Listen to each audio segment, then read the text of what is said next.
bet you they got big ratings. I'll bet. You know, I called up the head of CNN and I said, your ratings are through the roof. I think next time I won't do it. I want to maybe not do the next debate just to see it tank. But these debates have been, they've become Super Bowls in a sense. It's been amazing. You know that last cycle, no network even wanted the debates. They were considered a wasteland. Nobody watched, had very few people watching. And now Fox had 24 million, which is now actually higher with the final numbers, but 24 million, the largest ever in cable television. CNN had 23 million, the biggest event in the history, in terms of numbers, in terms of people watching, in the history of CNN. I mean, CNN, in all fairness, they cover wars, they cover lots of different things, some problems, some big events. In the history of CNN, 23 million. According to CNN, was the biggest event they've ever had. This is a war. You know what I get out of it? Nothing. Nothing. Think of it. 4 years ago, nobody cared. You remember the debates 4 years ago? They didn't even watch. We have to take advantage of what we can. You know, so last night was interesting because, number one, I made a place because it's just so much easier. So much easier. We're gonna, you know, it's like they say, are you gonna run as an independent? I said, you know, I just got a poll where I'm at 41, and other guys are at 2 and 3 and 7. Doesn't make a lot of sense. Well, I think I'll leave now and I'll run as an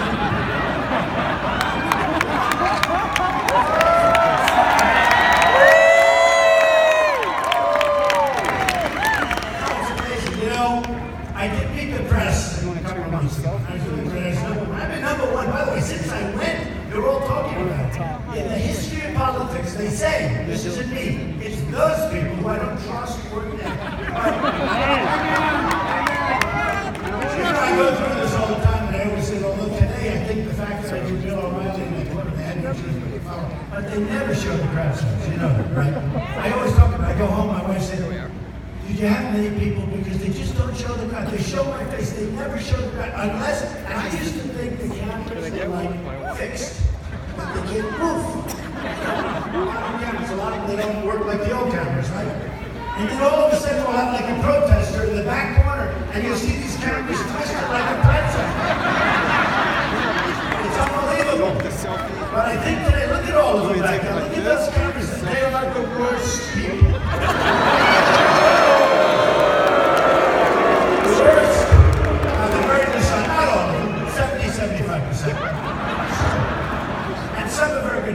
So many dishonest reporters. I don't understand. In fact, it's almost amazing to me because I consider myself to get the worst publicity, and yet I got this massive lead. And it tells you two things: they're dishonest, and the people are really smart.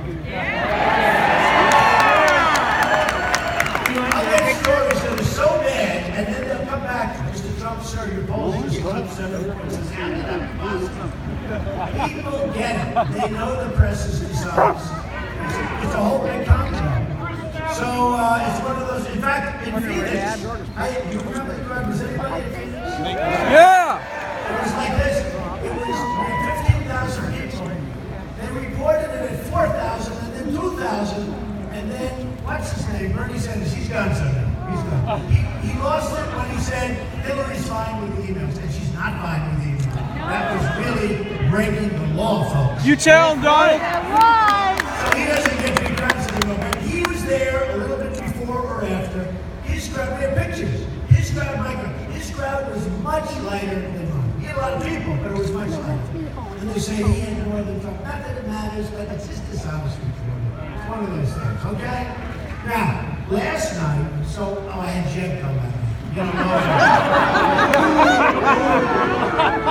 I'm standing here, and all of a sudden I hear this, Donald Trump, it's just like, he said it just the way his pollster told him to say it. And then I hit back very, very hard. But look, we need strong people. We need strong people.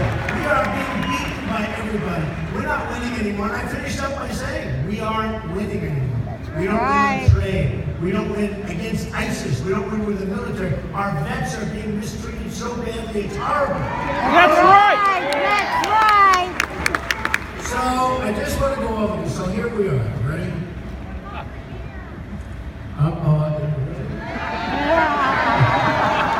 They're complaining. Actually, don't complain. You're going to be the only ones that anyone's going to see the television. And certainly they have the best reaction. You're watching yourself on television. So last night, so they do all these polls and it's great. They poll everything. You know, it's amazing to me. The candidates go out and spend hundreds of thousands for posters, right? I don't. I got a lot of money. It doesn't matter. I have like unlimited campaign. And yet, think of this. So Jeb Bush, to this point, has spent over $40 million for us. He's a two. Donald Trump, to this point, has spent $211,000. I don't even know why I spent it. And I'm at number one by a lot, like 27, 30 points. I'm a lot. So think of it. Wouldn't it be nice if we could do that for our country? Think of it. I spent the least, and I had the best result. Unlike our students, where we're number one in the world by far in terms of cost per pupil, and we're number 28 in the world. Okay? You're right. I think I like that guy, right? No, think of it, because it's like the reverse. So I spent the least. I'm going to spend a lot of money, but I was going to have spent up till this point $35 million. I thought I needed to spend, what do I know? And these guys, as much as I can't stand them, they give me all this freedom. If I put an ad on, people would get sick. They say, oh my God, we had the whole program and now we have ads. Please don't put the ad. We actually call networks. Please don't put that ad. They cover you for a full hour. And then every 12 minutes they have an ad for Trump. So I was going to have $35 million spent up, literally right up to this point. And I spent nothing. I haven't spent anything. But we're ready to spend. We're ready to spend. And we're going to spend a lot. And I think we're going to win Iowa. We just came out when we're leading in Iowa now. All right.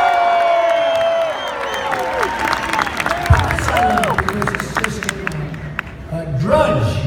Now this is with 15 people. Right? Drudge is great. How good is Drudge? Great guy. He's a great guy.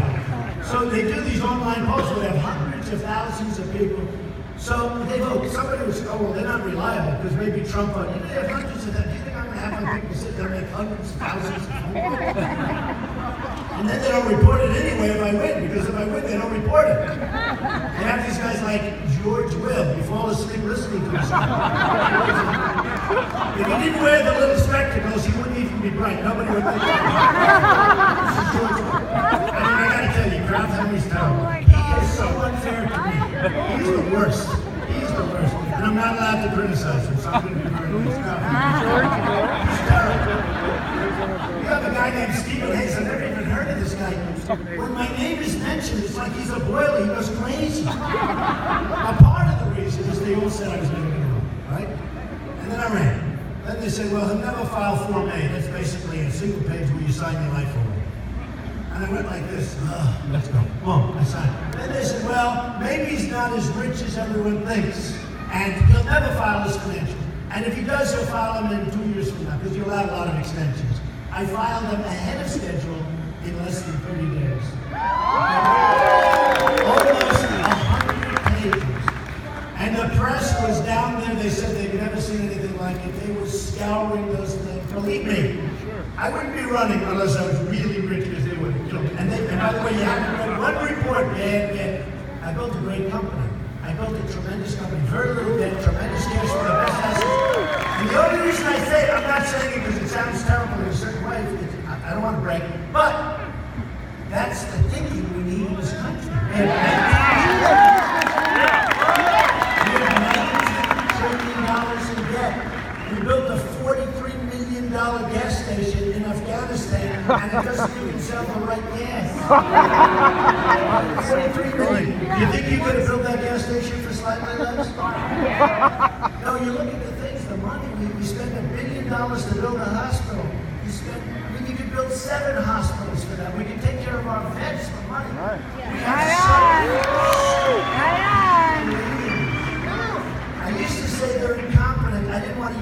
it's too crude and too tough. They don't know I went to an Ivy League school. I'm really like a smart guy.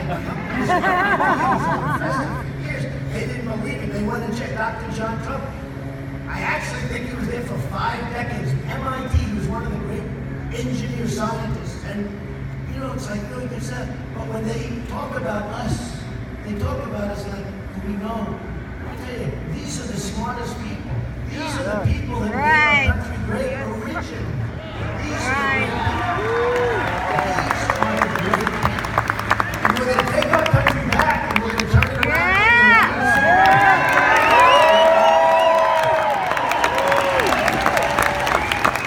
We gave $150 billion to Iran.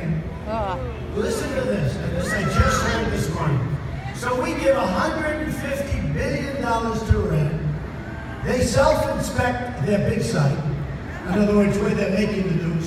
Can you imagine you call them, we hear you're making news. Okay, well, let us check. They call, no, we're not making news there, you dunce.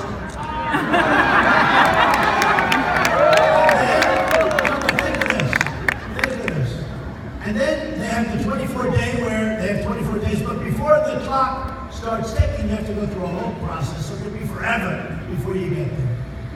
And the other thing, look, nuclear is so important, it's more important than anything. And having a deal is good, but we have to make good deals, not bad deals. But another thing, they had 4 prisoners, they didn't even get them.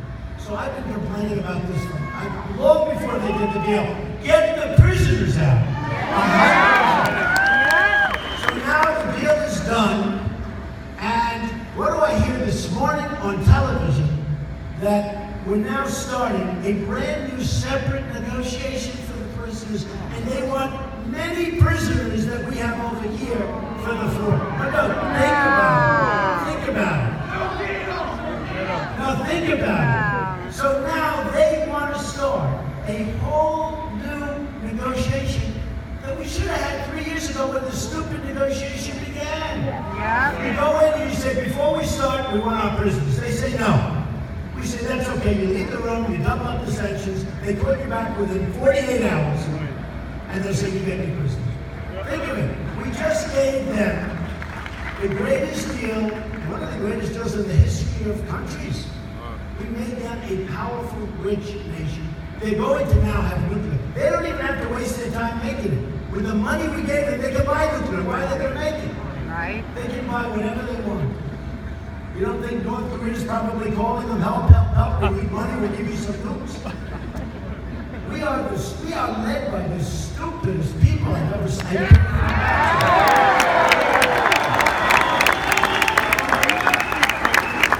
So now, here's the thing, and I can't even listen to it. So now they want to do a new negotiation for the prisoners. And all we had to do is say, we want our prisoners back, and we would have had them, and they want a lot. And one of the guys said from Iran, we want a lot. Oh, right. It drives all of us. That's why we're here. They used to talk about the silent majority. We're not silent anymore. And Hillary Clinton is a disaster. That's when my husband was. Don't forget, her and Obama helped get us into this massive migration. Let's go into Libya. Let's go here. She doesn't know what the hell she's doing. She wakes up in the morning. I will not say that she puts on her pantsuit. I'm not saying it. I will not say that.